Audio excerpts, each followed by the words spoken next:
Everyone doing? All right, doing great. John, any updates on Mike Lynch as far as his progress and his very interesting with Ultra into the draft plan? Mike's doing well. He had a significant surgery to repair that quad tendon, but just as Mike has always done, he attacks everything 100%, and his rehab's going really well. So we're pleased with his progress. We're going to give him the time he needs, so not only he gets back, but he gets back and is pain-free and can play like we believe he's capable of playing. Hey, Troy.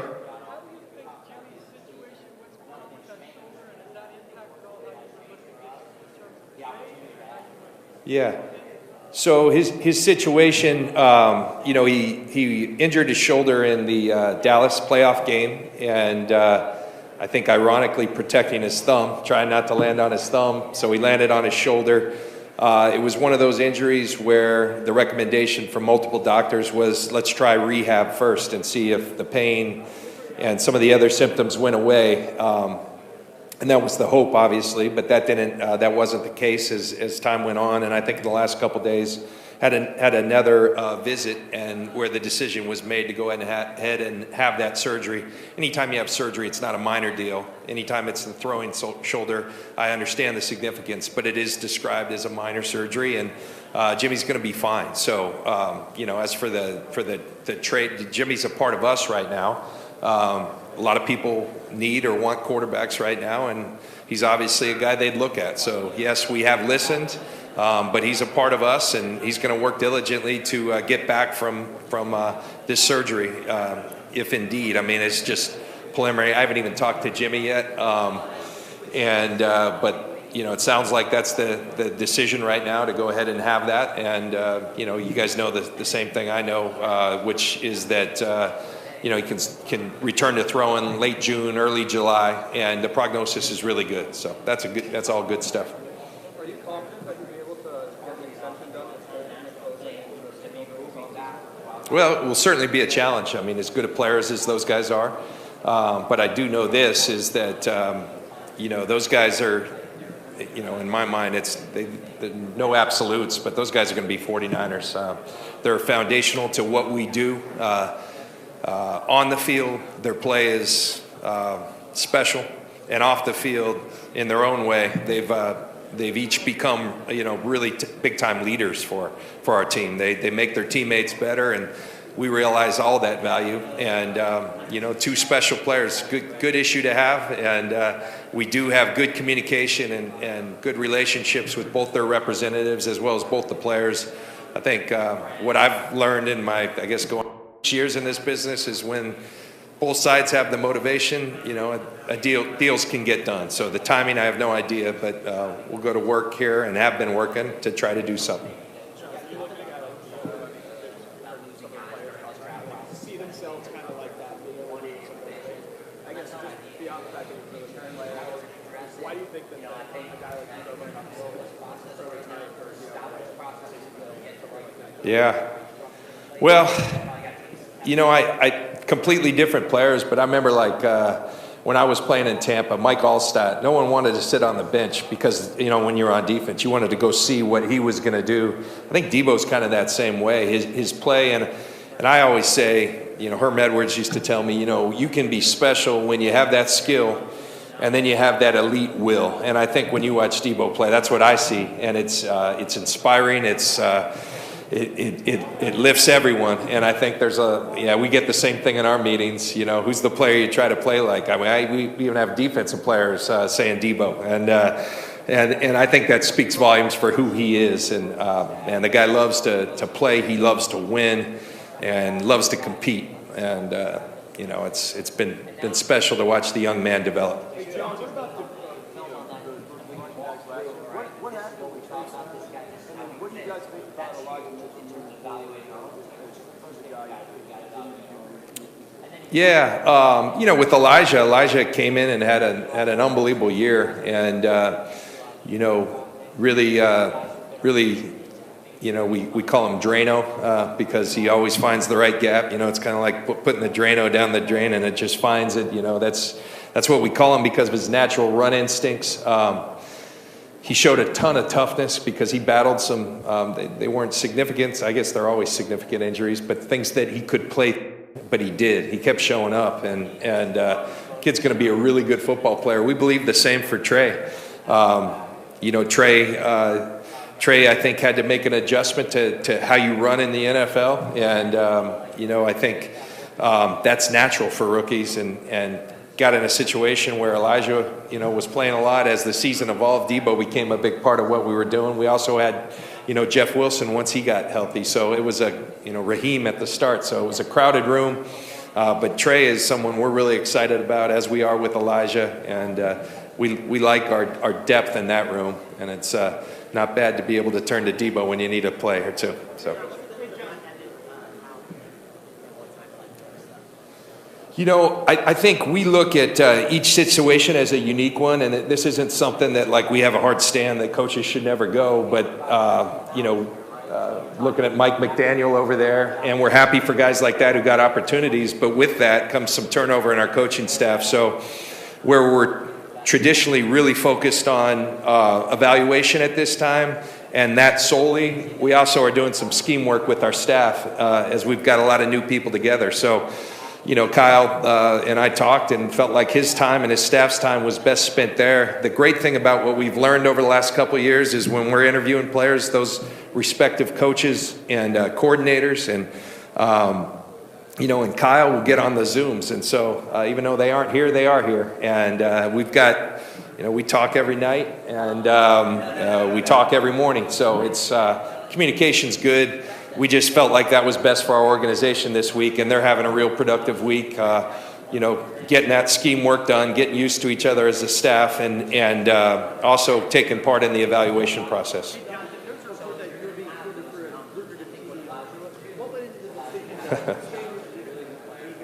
Well, I came to this business because, I was pulled by the opportunity to compete, and I think we have a very good team, and I think we've got an opportunity to get better, and I'm into that. It's flattering when people come, especially people whom you respect so much, old friends and whatnot, and show interest, and you listen, but ultimately I made a decision, my family made a decision that this is where my heart is at right now, and that's what I've always had guide me. So I'm happy to be here, and that's that. It is a lot of money, though.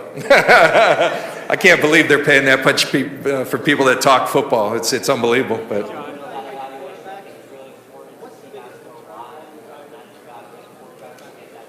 in general, or are you talking here at the Combine? The biggest deterrent? Well, that position is so critical. Everything goes into it. Their talent, just as every position, but everything's magnified at that position. Lots of times you have to make projections from college to the NFL because the game's played a little bit differently. Levels of competition. There's so many things that go into it, just like every position. But as I said, the import of that position just makes your decision so critical. So I just think it takes a lot of hard work, and it takes some good fortune to hit on the right guys. But when you do, it can do wonders for your team.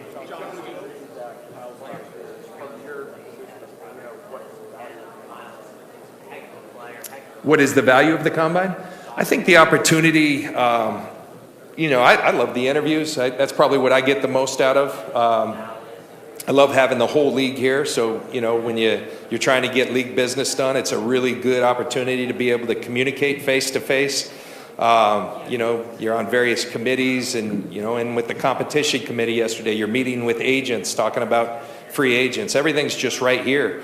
And so, this is, it's a tough week. The hours are long, but you can be extremely productive and you can get a lot done. But most of all, we're here as part of the evaluation process for these prospects. And as I say, the workouts are great and things catch your eyes in those workouts, but I can go home and watch those workouts, on tape. But the interviews, I think, is where I get the most right next to the guy, looking a guy in the eye and feeling their energy or feeling their passion or not feeling that. And so that's really what the Combine's all about for me.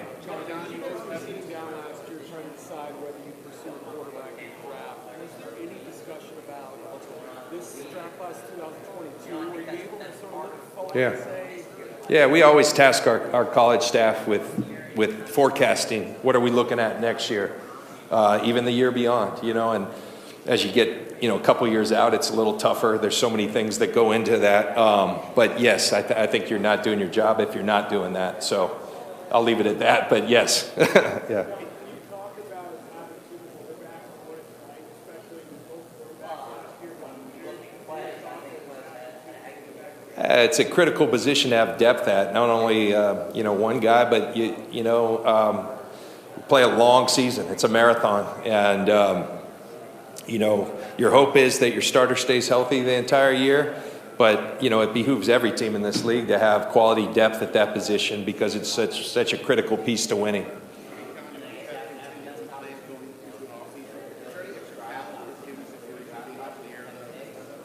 I don't think so. There's always plan A, plan B, plan C, and we plan for all of that accordingly. Jimmy's, he's a big part of what we've done, and he's, like I said, he's still a part of us, and until that changes, we feel blessed that he is. And so, right now when we're talking about his shoulder, I'm worried about that for the Niners and for Jimmy. As far as anything else, like I said, we have had some discussions with teams and we'll continue to. But as of right now, he's a part of us. What makes you confident? I know you know back to the opposite. What makes you confident? Yeah, I think Mike's got some special qualities. First of all, he's uniquely intelligent. He really is. Uniquely creative. He's as hard a worker as I've seen. I'm an early riser, but I can't hang with Mike in respect. I don't come to the office at 3:30, but Mike will, and Mike does. So he's a tireless worker. I think he's been exposed to some tremendous people he's worked under: Mike Shanahan, Gary Kubiak, Kyle Shanahan. All those wonder kids that were in Washington. I mean, he's been around them all. He's got a great way with people. His challenge, like most coaches, is he hadn't been out front, and so now he's going to be out front. But I'm excited to watch him take that next jump. I think, I'm good friends with Chris Greer. I think they'll mesh well together. I'm really excited. I also know there's a lot of value behind bringing Wes Welker and John Embry and some of the people that he's brought with him from our place that I think will really help him. And it looks like they've put together a heck of a staff, and I'm excited for Mike. I really am. I think highly of him as a person, as a friend. I have known him since he was a ball boy on my teams with the Denver Broncos, and I'm pulling for the guy. I think we all are because Mike's a special person, aside from being a special football coach. Yeah, there you are, Mikey. I didn't even know you were there.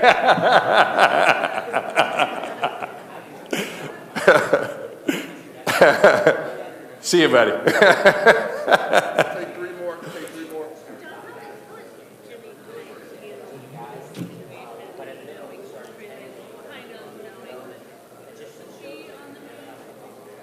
Yeah, as well as you could humanly, as humanly possible. He's been tremendous. I think he's, there's the old saying, I don't think it's a saying, I think it's a reality, that competition brings out the best of us all, and it certainly brought out the best of Jimmy. But this is a business too, and someone's trying to take your job, but in the midst of that, and him understanding full well the implications of everything we put into drafting Trey, Jimmy was raised a certain way, he is a certain way, and the class that he treated Trey with, and in terms of helping him in his development, I thought says volumes about who he is, who that family is, and I'll forever be grateful for that, because he didn't have to do that. A lot of people don't do that. He did, and still competed his tail off and held on. So it was impressive, and I forgot the initial question, but I'm just kind of speaking to him because that is in my heart. Yeah.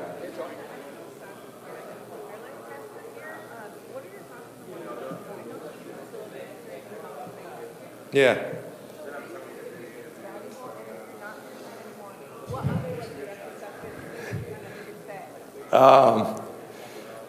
You know, I wish they had done it in 1993 before I took it, but we still, you know, long before I got to the Niners, they'll give it to scouting assistants when they come in, just kind of a fun deal. But, you know, you have to be adaptable. You got to be malleable to what's going on. The NFL made a decision to do that. It is difficult because more than anything, you use that, just you have historic data on that, right? And so is it always transferable to football? No. You know, Warren Sapp used to say, we're not sending rockets to the moon. We're playing football here. So, you know, we need people with good football intelligence. And so how can you measure that? I think for a long time, that's what everyone's trying to find, that secret sauce. The answer usually is in the tape. It's usually in talking to coaches and players who've been around these kids. It's not about a test. So I think we'll be fine. But it is another tool that, you know, you have 15, 20 years worth of data that you can kind of compare. Is there any correlation? And that kind of goes out the door unless you choose to do it yourself. And, you know, I think every organization will make that decision on their own. Last one, guys.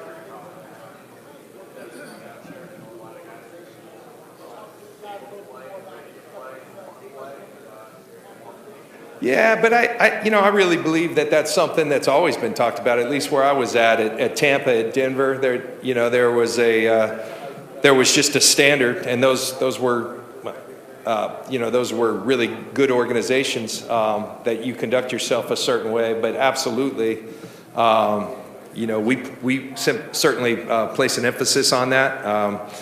You know, I think it's the golden rule. You treat people like you want to be treated, and it's so important that everyone feels welcome, that everyone feels you know, treated in the right way. And so I've always had a good experience. I know that's not always consistent, but I've always had a good experience in that. But absolutely, in today's world, you know, it's a must. Appreciate it, guys. All right, thank you. Did you enjoy that video? Make sure to check out these other ones.